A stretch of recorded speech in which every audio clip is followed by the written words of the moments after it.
For the wovens, I want to start out with the more fancy part. So we have like old-fashioned viscose, a bit papery, a bit drapery, very thin fabrics also, but still with this feeling to it. It's also slippery. It's a little bit, actually it's a little bit also soapish, with sort of a soap finish. And as promised, we have also pleats. These are irregular pleats. Of course, they are made also with some sort of synthetic, but the pleats, which makes it's just a funny way, and it's a very nice way of moving a garment and a fabric, having pleats in many different ways. This is just one. From the thin fancy fabrics, we move into the still we go in the thin fabrics, but we go more into the natural feeling with the batiste feel, cotton feel blends with cotton and tencel fibers to get this nice handle, and also a bit floating handle as we have here. And we go into more papery feeling as we have here. It's a mix between having the floating fabrics that would actually fold nicely around your body, and sort of also have some papery fabrics that will take more distance to your body. It's an interesting way also for a designer, for garments, to make this, have these two aspects, these two handles to work with. And then of course we have a more traditional but a linen feel fabric that we of course cannot do without for all the type of garments that we need in the summer. We go to a little bit heavier weight, where we can have this feeling of natural, the feeling that we can gain using small irregularity yarns, small slops. We can have them in more, also where we have a little bit of difference in color shades, which we'll get into more further on. These very tiny, hardly visible ways of working with the surface that gives it life. So it's not a flat and dead surface, but it actually has life to it. All these fabrics, which are really classic summer fabrics, really classic summer fabrics, and that's why that makes them so just a must-have for every wardrobe in the summer. Lots of them, different weights, slightly different weights, different surface, but it's linen-like plain weave, which is so important. Panama, plain weave, whatever you can imagine here is a good idea. And stripes, these stripes, as you can, it's fabric number 8 on your board, so you can also feel it, that it has a little bit of relief. It's a little bit 3D. You can feel this when you touch the surface. You can feel that it actually has a little bit of 3D effect to it.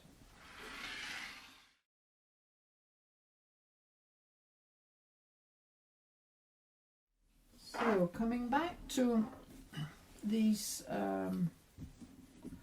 plays of colors, the ikat will be very important. Different ways of ikat.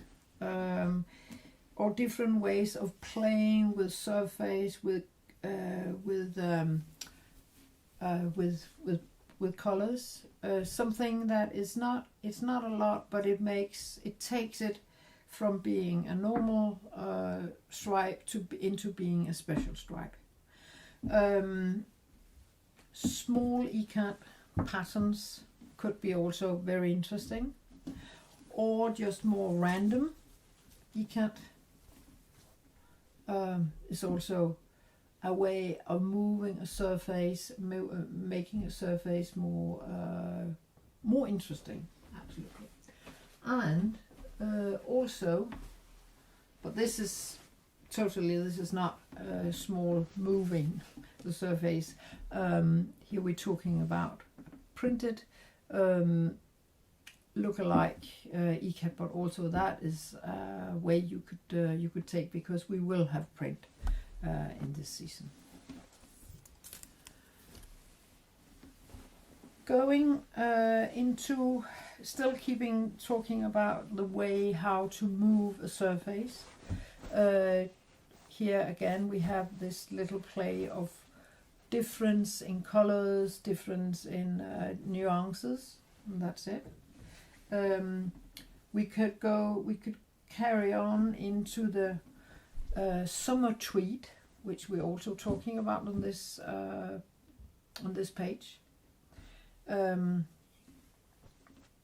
Different ways of still working with color effects, not loud, but though absolutely visible. It's not that we're trying to whisper anything here. It's absolutely something you can see. Here's another way, still working with colors, of the mixing colors to move a stripe or a check. We go into more and more natural aspect just for a minute. The double face is interesting. It's also interesting because if it isolates when it's cold, it also isolates when it's warm, because you have a layer of air in between the two layers, which is isolating.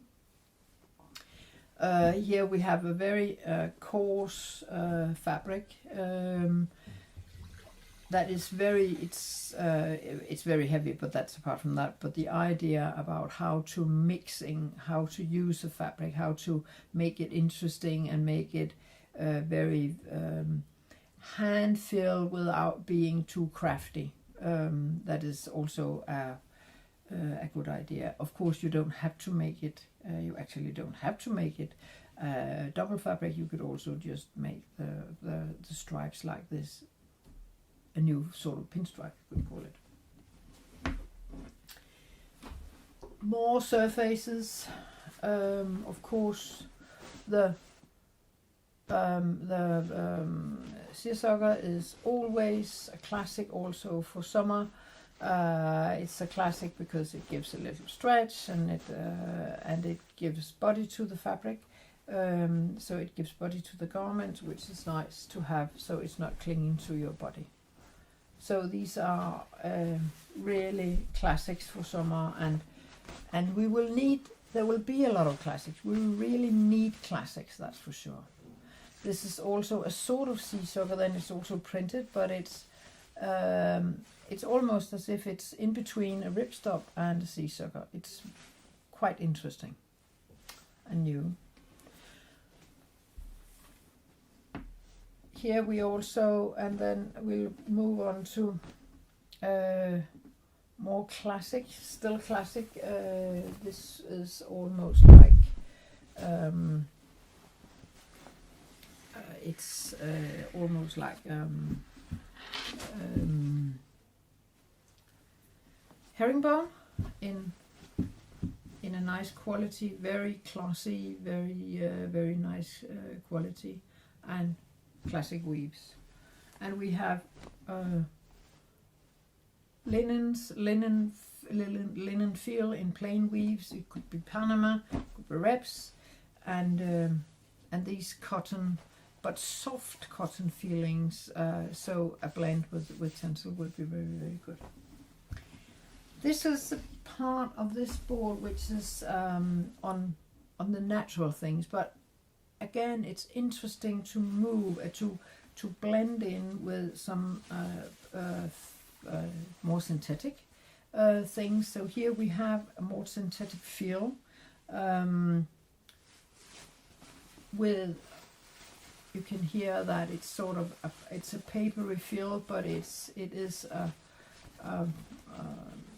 more synthetic feel, and we also have a very little surface, which is interesting. It could be, I think it's designed for the inside, but it could certainly also be for the outside. For the inside, it would serve like a ripstop, and then this very classy, very traditional and classic way of having the drape of a cellulose fiber, which is always very nice and gives a very good body and hand feel to a garment.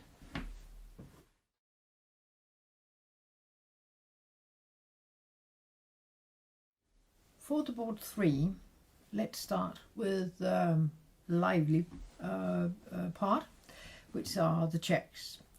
Coming back, just making one little note on the ikat, on the ikat take of patterns and printed yarns. This is a check combined with ikat. That's also a way, of course, I know that probably not going to make ikat. You could also do printed warp, but still it's something that is special, and it's jazzing up your normal check. The one of the mattress you have on the board is this, where you have a crinkle surface together with a mattress, and more of the illustrations you have on the board. We have here mixed a surface with a check, so you have sort of at least two things going on in your pattern. Actually, there's also some weave differences in the pattern, and maybe it's even so complicated that it's actually a jacquard, I think. Actually, if you look at the bright whites, the wider white stripes, they are actually a jacquard, I think. Here we have very simple, sort of, it's not real Panama, but also again a way of jazzing up a stripe or a check to make it more interesting, which is, I mean, we want to do interesting surfaces. Again, we want to move away from the screen, the cold and very homogeneous screen we have lived with for so long, and this is going to continue. It already started before the pandemic, and it will for sure continue long after, also because we won't get rid of screens. Also here we have a yarn. This is a normal weave reps, so it's nothing special, but still having the yarn, it means that it moves the surface and gives us this idea of something that actually resembles our skin, which is irregular and uneven. Here we go though quite back to just a normal check. You have, it's fabric number 7. It's just that the check is so big that you can't really see that it's a check on all boards at least. So, but this is a very normal and nice, just good looking and nice liking stripe check. Sorry. On this board we also address heavier cottons, like you'll see a lot of trousers, chino weights, and these are the weights and the qualities that you know. It's they're all classic, and we know them, and we like them, and we couldn't do without them. This is a little bit softer, but still going back and finding these very nice handles of cotton tencel thing, and then elaborated with the tencel. You will have a feeling which is not so stiff as the pure cotton. Also here we can use, of course, weaves, so it becomes more interesting. It's still very fitted fabrics, but adding some design to it, it's still the same quality. It just have a more interesting surface. And we move slowly into, I think that was a bit too rush. We have more here. We have more like a Panama, still in the cottons, but it's a Panama-like, and we have a thinner, also thinner fabric still. Good trousers weights, but thinner, and this is gabardine weave, I'm sure. And we move into, because we still like to have the contrast between a very natural look and feel, and a more synthetic, but maybe more than synthetic. I think technical is a better word. So we want the natural aspect together with the more refined aspect, and it's still interesting to combine this sort of garments. And this is also what we talk about, that all we make, it has to be combinable. It has to be combinable to what you actually already have in your wardrobe, because this is how it's going to work in the future, that you will have to combine, you will have to add color-wise and quality-wise. You will have to build on to your wardrobe. You won't change everything from season to season, and that's so better quality and things that can blend in with what you have. Here we have this very neat, perfectly neat technical feel and technical aspect of a gabardine. And then coming back, not coming back, but ending up with the jeans, which is actually something that we have not addressed a lot in this season.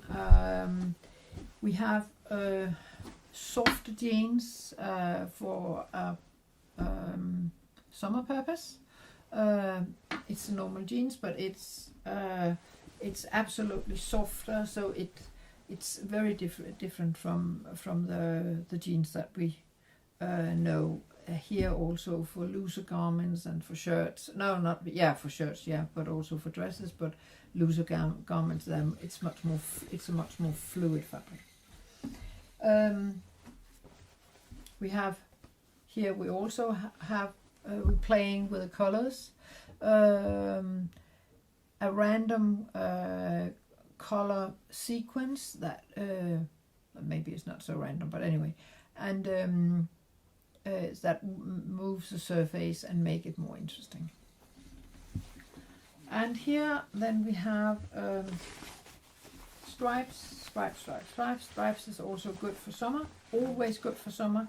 This is this papery feel that is also very summerish for big shirts and shirt dresses. Very casual, but still good quality and contained fabrics. Handles also.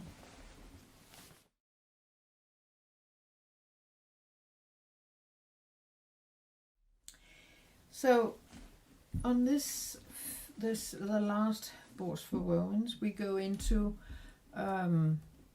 fancy fabrics and very joyful fabrics, joyful patterns, and joyful weights and elaborations.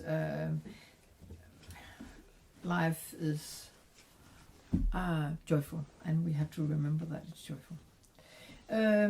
Pleats again, because pleats is just a very interesting and intriguing way of working with fabrics. So here we have them striped or printed, and it could be anything. It could be also, you could have a design on the bottom, and then you print it one color, and then when it opens, then you could have a very big design even. And then when you print it, you close it, you print it, and then when you open, you will have this very big design pattern, which you will see when, for example, you walk with the skirt. Here we have also, it's a printed and printed and pleated. This is not a pleat, but it's also, this is heavy. This was quite very thin and not so drapey, a bit stiff. This instead is very drapey and very heavy. It's a double. Could be used on both, of course, on both sides, and certainly for garments that sort of invite to use both sides of the fabric. This type of handles, it takes of course into sort of more voile and crepe fabrics for sure, which are nice when it's warm, which drapes well. It's nice to have garments that have this volume to it, and so therefore, of course, it is something we will absolutely look into, because it also gives you such a feeling of a party or a joyful, or that life is something to celebrate. Continuing on the print, because we will have print, I have addressed it throughout the whole trend. We will have print, not exactly how much print, but we will have print, and it will be an important way also to move a surface. I think that combining an interesting surface and a print is a very interesting way of working with print, so it doesn't, so it's not flat. This is actually a flat fabric and a flat print, but it's interesting because in the colorway and the nature of the pattern, it is more woven, and that is what it makes it intrigue. I think that we should make fabrics that are not complicated to be complicated, but they should be interesting. It's quite okay if they have a third dimension, also because we are going to make textiles and designs for many years and for generations to come. It is not something that we will use for 6 months and we won't use it next summer. Getting back, still talking prints. Here we're talking, it's again the ikat, and this is the printed ikat. Of course, it's much more coarse than if it was a proper printed, a proper ikat, but still it has this attitude of being nostalgic and also being very, very elaborated, and here we have actually the print on a crepe surface, so it's not only a flat print on a flat fabric. More prints here, even though it is actually a quite flat fabric, it is also a shiny fabric, and then the pattern is also as if it has just been it's very casual, and this makes the two combined makes the surface and the fabric interesting. So also the shininess without being extremely shiny, just a shine or a sheen to it, so you can feel this again, that you're celebrating something. If you're not into print, also small textures, also quite classic, are very interesting and are nice. They are nice. Some of they are uncomplicated, but on the other hand, it makes the surface more interesting, and therefore also the garment. And then at the very end, we have some heavier weights. Heavier weight, yeah. This was you have it on your. It's, as you can see, it's fabric number 8. It's a shiny fabric. It's a sort of it's a take on jeans fabric, but because it has the jeans white and blue elaboration and coexistence, but it is shiny, and it's even a little bit of Jean, so makes it very also rich looking. I think that Jean is something that we will see, because it's rich looking and it's an interesting way of combining, of achieving a color. So it's not a flat color, because it is actually made of 2 colors that then interact. I think that's very, very important. And here, a much heavier fabric, as you can see, it's also for a jacket. Much heavier fabric, which you also have, it's number 7. Where you have an uneven surface, absolutely uneven surface, and a much heavier feel. It's a little bit shiny, and it's a very, very interesting surface, and it's also a nice handle, even though it's a bit stiff. But it is a nice it's a nice way of approaching a fairly simple fabric.